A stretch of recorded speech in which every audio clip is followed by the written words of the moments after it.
은퇴 후 80세까지 월급 받는 직업? 주택관리사 1차 필기 이 영상 하나면 끝납니다. 주택관리사 1차 필기 시험 합격 보장 핵심 요약집. 안녕하세요. 시니어 여러분의 제2의 인생을 응원하는 아는 것이 힘입니다. 여러분, 은퇴 후에 가장 걱정되는 게 무엇인가요? 아마도 얼마나 더 오래 일할 수 있을까일 것입니다. 오늘 소개해드릴 주택관리사는 바로 그 고민을 해결해줄 최고의 자격증입니다.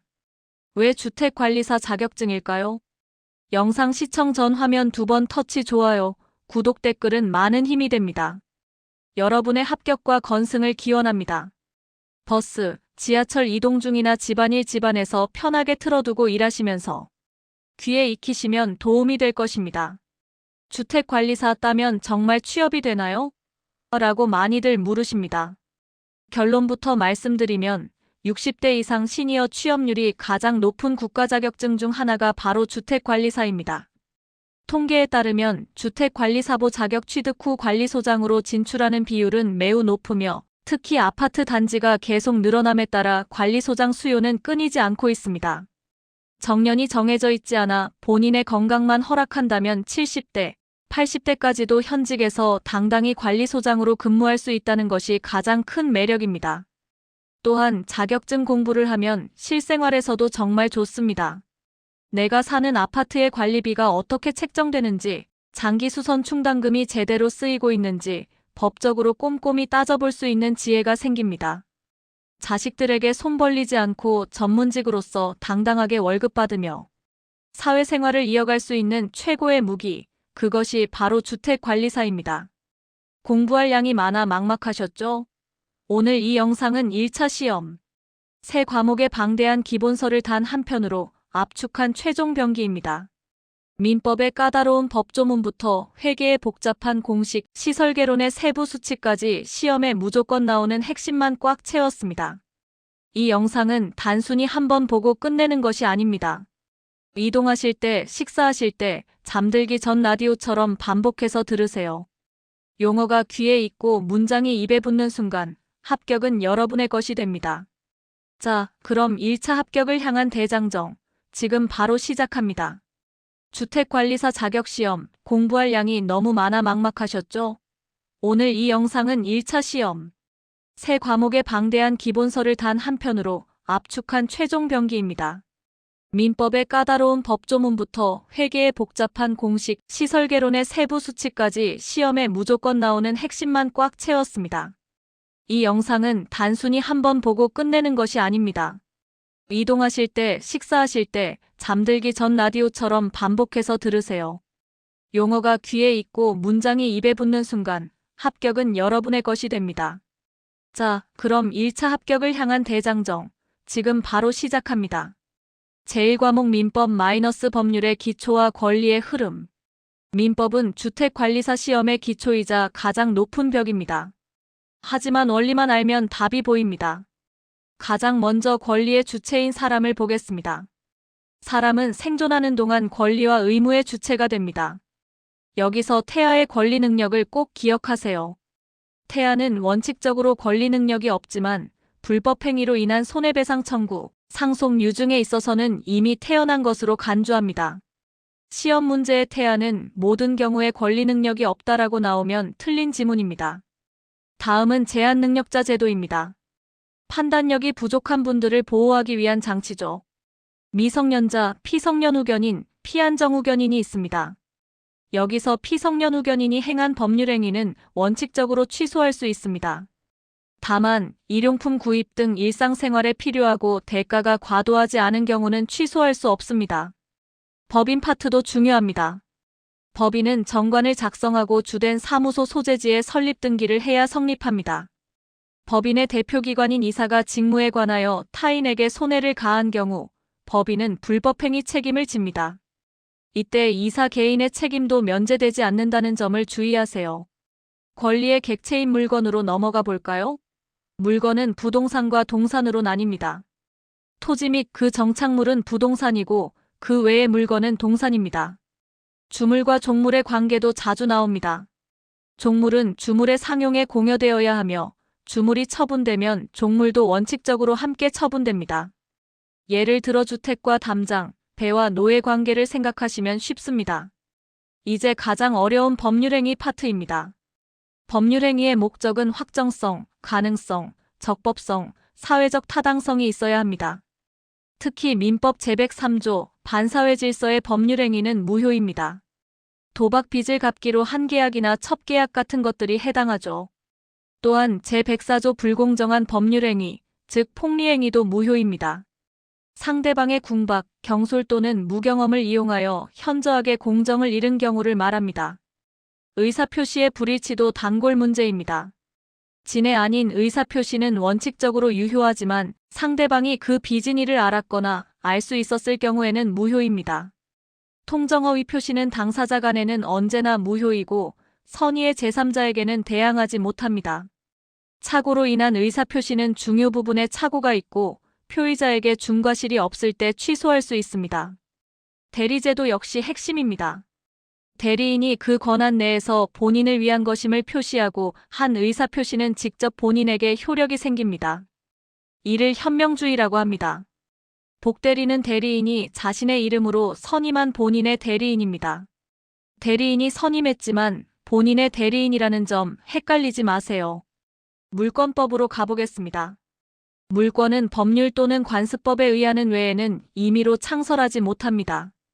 점유권은 물건을 사실상 지배하는 자에게 주어지는 권리이고 소유권은 물건을 전면적으로 지배하여 사용, 수익, 처분할 수 있는 권리입니다. 소유권 파트에서는 상린관계, 즉 인접한 부동산 소유자 간의 이용조절 관계가 자주 나옵니다. 주의토지통행권은 토지와 공로 사이에 용도에 필요한 통로가 없는 경우 인정되지만 통행권자는 통행지 소유자의 손해를 보상해야 합니다. 부동산 물권 변동은 등기를 해야 효력이 생깁니다. 그러나 상속, 공용징수, 판결, 경매에 의한 취득은 등기 없이도 효력이 발생하지만 등기하지 않으면 처분하지 못합니다. 이 구분을 명확히 하세요. 제2과목 회계원리 마이너스 숫자로 보는 아파트 관리. 회계는 많은 분이 포기하는 과목이지만 사실 가장 정직한 과목입니다. 기초 개념부터 다져보죠. 회계의 순환 과정은 분계, 전기, 시산표 작성, 결산 순서로 진행됩니다. 복식부기의 원리에 따라 차변 왼쪽과 대변 오른쪽의 합계는 항상 일치해야 합니다. 이를 대차평균의 원리라고 하며 오류를 검증하는 기능이 있습니다. 자산, 부채, 자본의 개념을 세우십시오. 자산은 과거 사건의 결과로 기업이 통제하고 미래 경제적 효익이 유입될 것으로 기대되는 자원입니다. 부채는 과거 사건에 의해 발생한 현재의 의무이며 자본은 자산에서 부채를 뺀 잔여 지분입니다. 자산의 세부 항목 중 현금 및 현금성 자산을 보겠습니다. 통화 및 타인 발행 수표, 당좌예금뿐만 아니라 취득 당시 만기가 3개월 이내인 금융상품이 포함됩니다. 은행계정 조정표 작성 시 당좌예금의 실제 잔액과 장부상 잔액이 왜 차이가 나는지 기발행 미인출수표나 미기입 예금 등의 항목을 계산하는 문제가 단골입니다. 매출 채권과 대손해계도 중요합니다. 매출 채권은 상품을 외상으로 팔고 받을 권리입니다. 결산 시점에 못 받을 것으로 예상되는 금액을 추정하여 대손 충당금을 설정하는데 이를 보충법으로 처리합니다. 작년에 설정한 충당금이 남았다면 부족한 만큼만 더 채워 넣는 방식이죠. 재고자산의 단가 결정 방법은 무조건 나옵니다. 선입선출법 FIFO는 먼저 들어온 게 먼저 나가는 것, 후입선출법 LIFO는 나중에 들어온 게 먼저 나가는 것입니다. 물가가 상승하는 시기에는 선입선출법을 쓰면 기말재고액이 커지고 이익이 과대 계상됩니다. 반대로 세금은 많이 내게 되겠죠.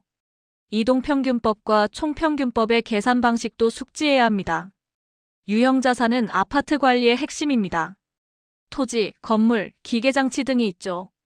취득원가에는 매입 가격뿐만 아니라 취득에 직접 관련되는 지출, 예를 들어 취득세나 설치비도 포함됩니다. 감가상각 방법 중 정액법은 취득원가 마이너스 잔존가치 내용 연수입니다.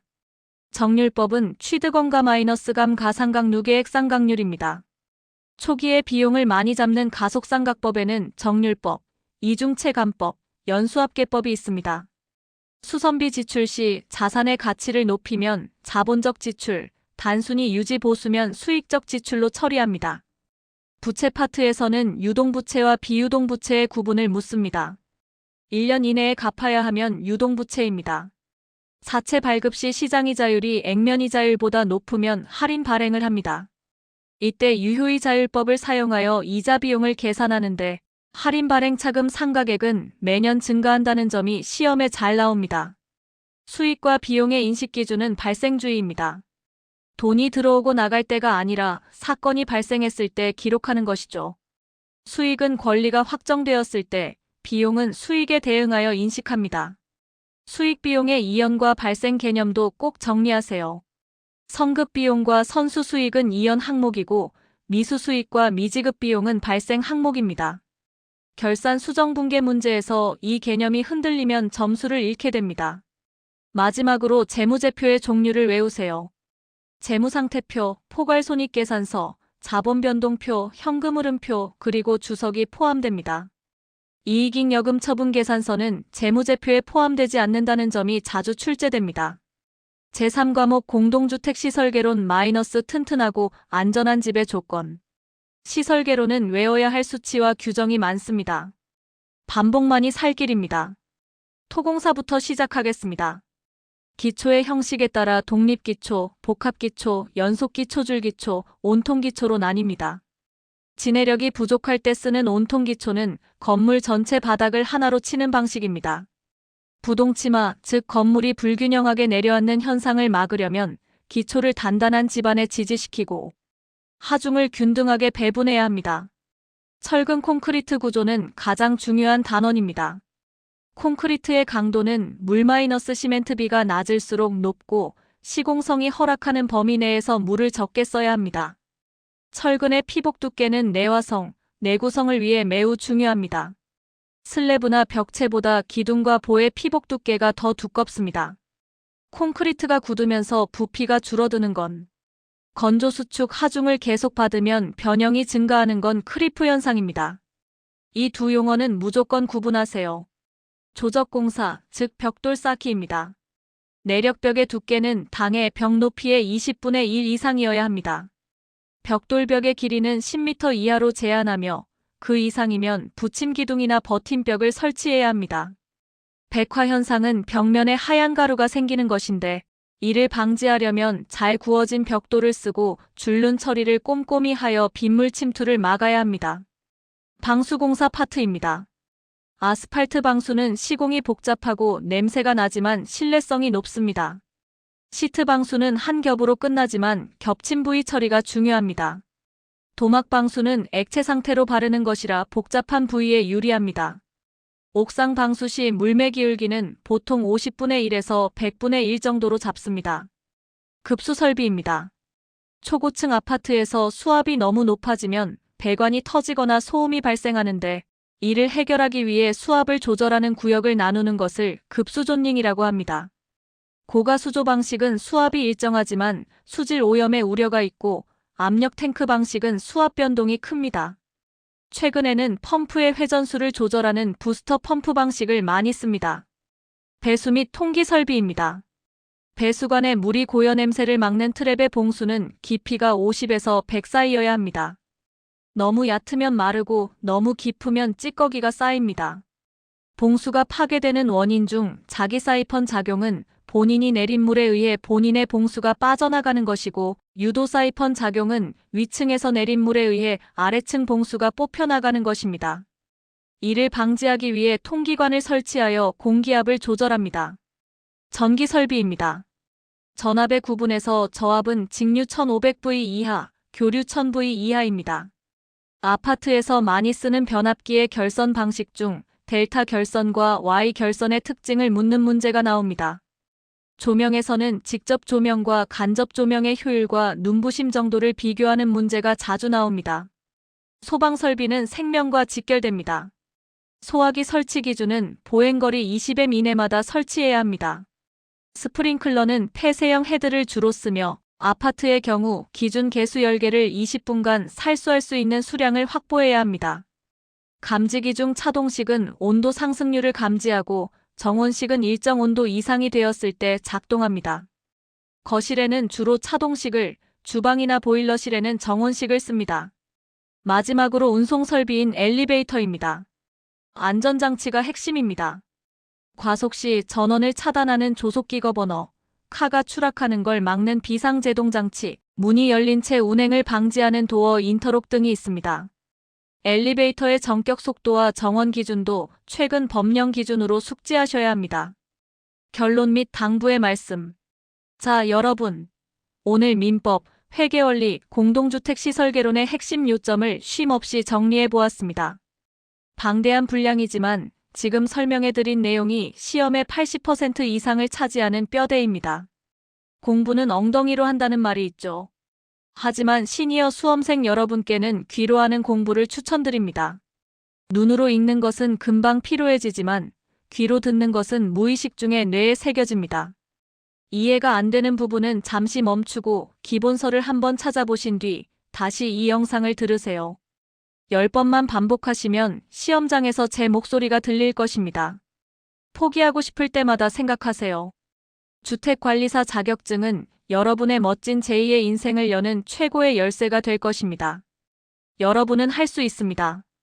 오늘 영상이 여러분의 합격의 작은 등불이 되었다면 구독과 좋아요로 응원 부탁드립니다. 이 영상이 널리 공유되어 더 많은 예비 주택관리사분께 힘이 되었으면 좋겠습니다.